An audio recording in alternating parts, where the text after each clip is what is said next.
Tonight, a special report from one hospital on the COVID front line. Doctors tell us they're seeing an alarming number of cases among younger people who haven't had the jab. But I'm young, I'll be able to fight it if I get it. It'll be a bit of flu. No, the illness is absolutely crazy. Also tonight, Spain's Balearic Islands back on the travel amber list as cases spike there. We'll have the details. After the abuse of England's black footballers, Boris Johnson says online racists will be banned from the terraces, but he's forced to defend his own government's record on racism. And an OBE for the 101-year-old whose lockdown lapse raised hundreds of thousands of pounds for charity.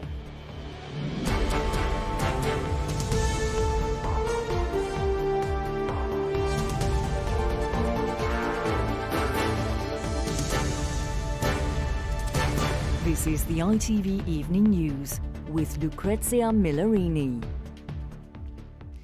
Good evening. We begin tonight with a special report from one hospital where medics are bracing themselves for an expected rise in COVID cases as England fully opens up next week. ITV News spent the day at the Preston Royal, where doctors are dealing with the highly infectious Delta variant. They're seeing an alarming number of younger unvaccinated patients getting seriously ill and saving the lives of the more vulnerable who have been double jabbed. According to the latest figures, 2/3 of adults in the UK have now been fully vaccinated. But there were just over 42,300 new COVID cases today, the highest daily rise since January the 15th. And a further 49 people have died after testing positive. Our health editor Emily Morgan reports from Preston. There's quite a few patients in ED, potential with COVID that will need to come in and stay later. Of course, staff have been here before, trying to find space for COVID patients as they arrive at the Royal Preston Hospital. So will this change from a green to a red? This potentially change from green to amber. With around 60 patients across the trust, it is manageable, but it's no less shocking to see how ill and how young some of them are. Sadly, not alone. There are other people who've come in like yourself and said they were putting off getting vaccinated and come in seriously ill and then requiring admission to critical care. And critical care is not where Darren ever thought he would be. 28, healthy and fit. He didn't even get the vaccine because he thought he would be fine. I didn't think I was ever going to catch it. I didn't really know anybody that close to me who had COVID. I just thought it was more of a worldwide thing than a local thing. So you just thought, what's the point in being vaccinated? Yeah, and I thought, I'm young, I'll be able to fight it if I get it. It'll just be a bit of flu. No, I can't.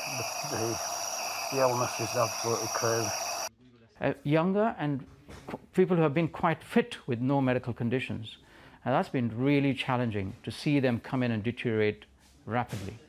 Dr. Manava has seen a steady rise in patients since the Delta variant took hold here in the northwest, and there is one common theme.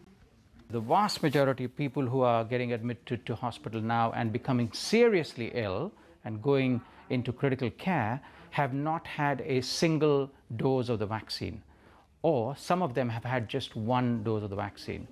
There are very few people who have had both doses of the vaccine and come in becoming very unwell. Helen is one of those. She's had 2 jabs, has underlying health conditions, and despite her at-risk category, is going home today. I am 100% sure if I hadn't had the vaccine, I would be in a very different position. I'd probably be in intensive care. After next week, cases and hospitalisations are inevitably going to go up because the Delta variant is just so transmissible.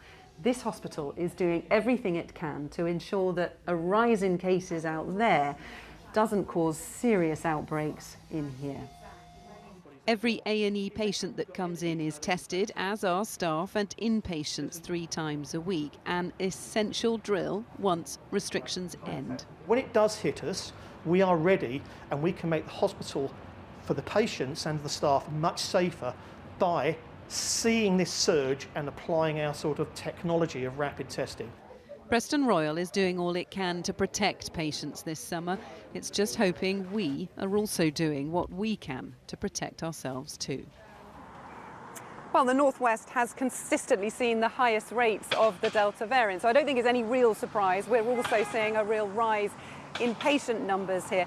This hospital has had to make the really difficult decision to also stop hospital visits to protect their staff and their patients. And I understand there are a number of hospitals in the northeast who are also having to do the same. Now, we have been warned about this. Medics and scientists have been warning us, but the hope is really that the NHS are going to be able to cope over the summer.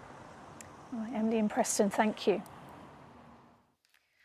4 of the most popular destinations for British holidaymakers are to be put back on the government's amber list from next Monday. It's just a fortnight since the Balearic Islands of Ibiza, Mallorca, Menorca and Formentera went green. Dan Rivers reports. It's only been a fortnight since the dream of a summer holiday to the Spanish Balearic Islands became viable for most people after they went on the green list.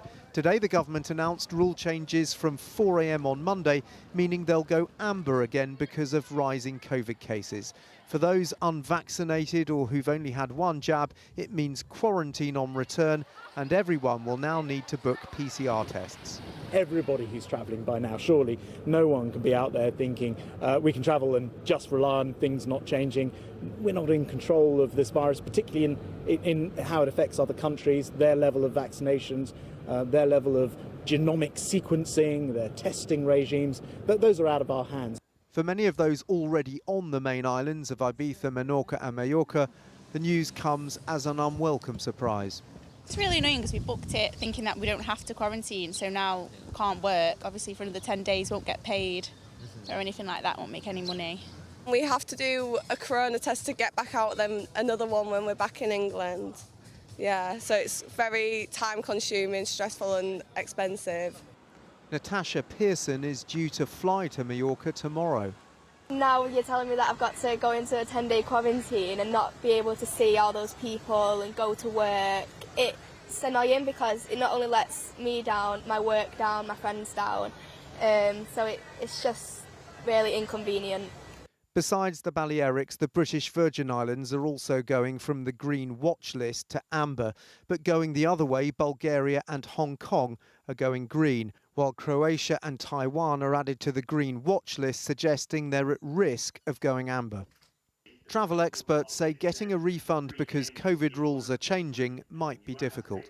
The first thing to do is to look at the flexible booking policy of your airline or your tour operator. So you don't have an automatic right to a refund, and there's very few tour operators that will give you a refund for a country going from green to amber. You will almost certainly be able to rebook. Tonight's announcement will be disastrous for resorts which rely on young British tourists, many of whom will not have been fully vaccinated. Expensive tests and a quarantine when they get home is likely to mean most will now miss out on their fun in the sun. Dan Rivers, ITV News.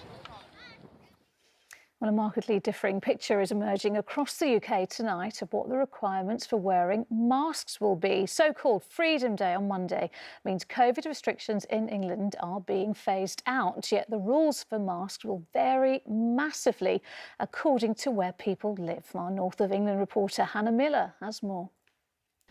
While the laws around face coverings might have masked political differences, deciding when to take them off is exposing new divides. Today, Labour leaders in Wales, London and across the north of England announced they'll be making mask wearing compulsory wherever they can. From Monday, here in Greater Manchester, we will continue to require the wearing of face coverings on all Metrolink services using the conditions of carriage. The Transport Secretary denied the mayors are sending his plans off track. This is what we wanted and expected to happen. I actually said that this would happen when we announced that we would move away from wearing face masks being set in law. So where will masks be mandatory? From Saturday in Wales, they must still be worn on public transport and in most indoor public places. In Scotland, you'll have to wear them in shops and public transport, as well as in pubs and restaurants when you're not sitting down. But in England, from Monday, mask wearing will no longer be required according to government law, leaving it up to personal choice or political persuasion. That's led to different sets of rules in different cities and situations. If I wanted to get on this Greater Manchester tram, the mayor's decided I must wear a mask. Waterstones have already said that if I wanted to come in here, I'd be encouraged to put it on. But some shops like this one say it simply won't be possible to enforce. To put it on our shoulders is truly awful. The anxiety levels with people working in hospitality and retail is just unquestionable. It's, yeah, I'm at breaking point, basically. Do you feel safe working in your own shop? No, I don't feel safe at all in my own shop. And many people say the guidance on when they're necessary should be clearer. Do you think the rules make sense? No, I don't think they make sense. I will follow the rules because I don't want a fine, so I'll be compliant, but I don't really agree with them. Do the rules make sense? Not really. Yeah, I was still confused. With just days to go before the UK government hoped the last restrictions would be removed, it's clear we won't be free from the confusion that's reigned over many people's day-to-day lives. Hannah Miller, ITV News, Manchester. Boris Johnson responded today to the torrent of online racism targeting 3 members of the England team. Anyone using social media for racist attacks on footballers will be banned from matches. But the PM was forced to defend the government's own record on racism in football. More from our political correspondent, Libby Vina. If anyone doubted the public's feelings about the racist abuse of England's star footballers, the writing on this wall in Manchester made them crystal clear. A mural of Marcus Rashford, defaced after the final, now covered with supportive messages. Before we start here, all the players will take the knee. But what about the government? Why did the Home Secretary suggest these footballers were indulging in gesture politics? The Prime Minister not condemn those that booed. Do you owe the England team an apology? He told MPs online abusers would be banned from football grounds, but had he originally judged it all wrong? Does he now regret failing to condemn those who booed England players for standing up to racism, yes or no? Mr. Speaker, we made it absolutely clear that no one should boo the England team. I have the headline. Keir Starmer hit back, suggesting the Prime Minister hadn't been clear at all, accusing him of stoking a culture war. Mr. Speaker, what is it that this England team symbolises that this Conservative Party is so afraid of? Mr. Speaker, I don't want to engage in a political culture war of any kind. I want to get on with delivering for the people of this country. He simply wants to get on with dithering. Many of us have been involved in the charity Show Racism the Red Card for years. But far from giving racism the red card, the Prime Minister gave it the green light. But how practical are the government's plans? Leyton Orient has just banned a fan who abused players online, but the club says he was only caught because he used his own name. More often than not, they're hidden behind an alias, often without a picture, and that makes it exceptionally difficult. So we welcome the news that has come out today that hopefully can eradicate as much as possible this hatred that does exist. Meanwhile, Harry Maguire, speaking to the Sun newspaper, says social media needs to change. They need to verify something in terms of each and every one account. It's too easy to troll and to abuse and to be racist. His teammate Jadon Sancho, in his first message since the final, said on Instagram, as a society we need to do better, but that hate will never win. Libby Vina, ITV News. Still to come on the ITV Evening News. Families furious over a prosecution amnesty for those responsible for crimes during the Troubles. And what this 101-year-old told Prince Charles about the secret to a long life. Those stories and more after the break.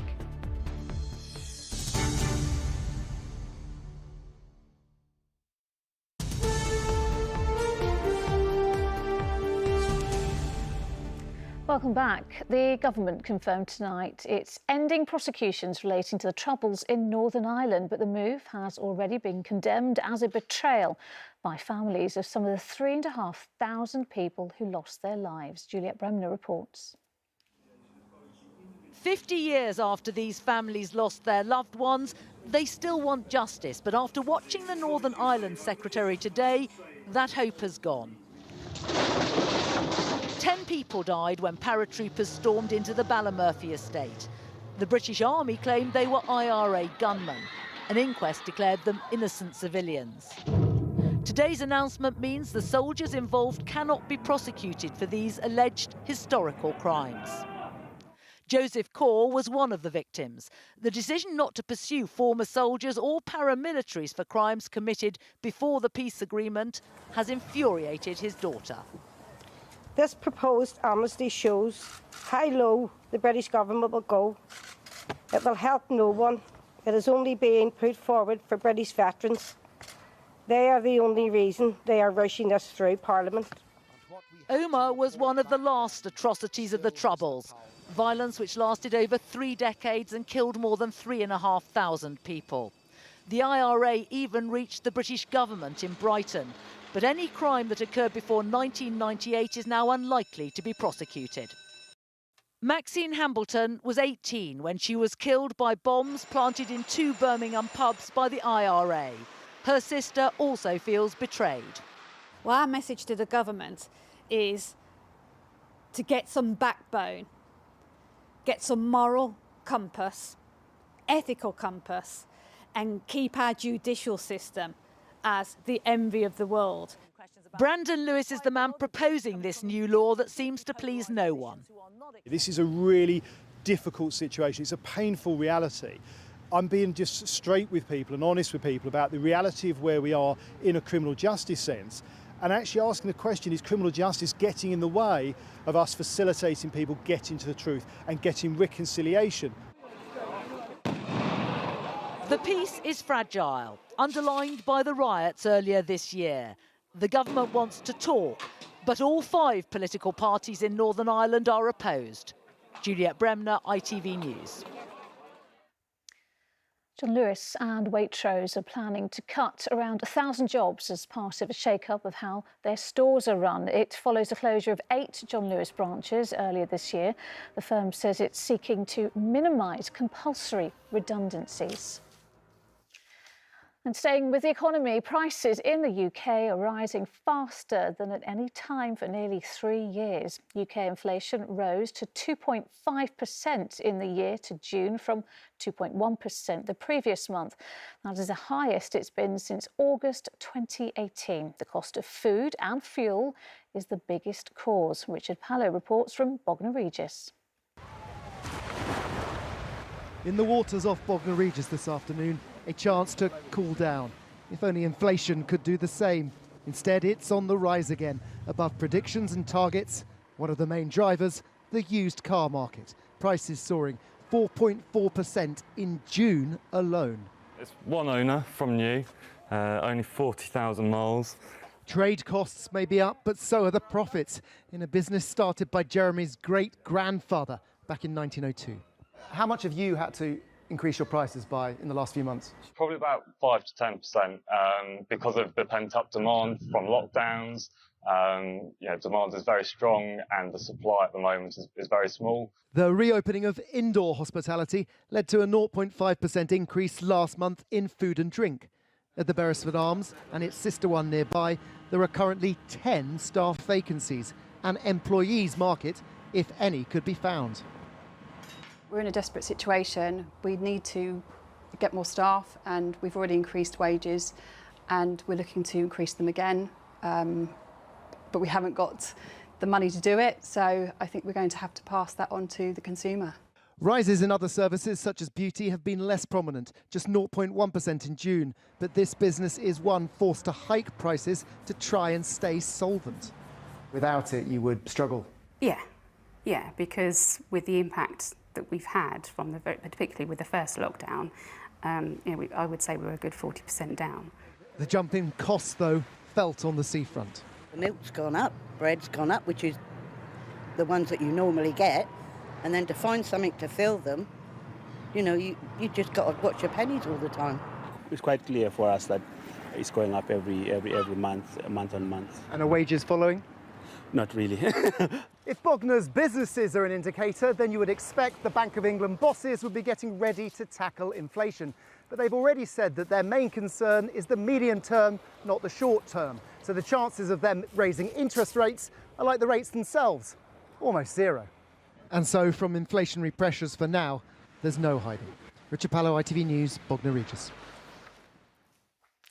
And finally, at the age of 101, Dobirul Chowdhury, the man who inspired the world to walk with him to help COVID victims, was today honoured with an OBE. Thousands of people followed his example as he did laps through lockdown and beyond, as Geraint Vincent reports.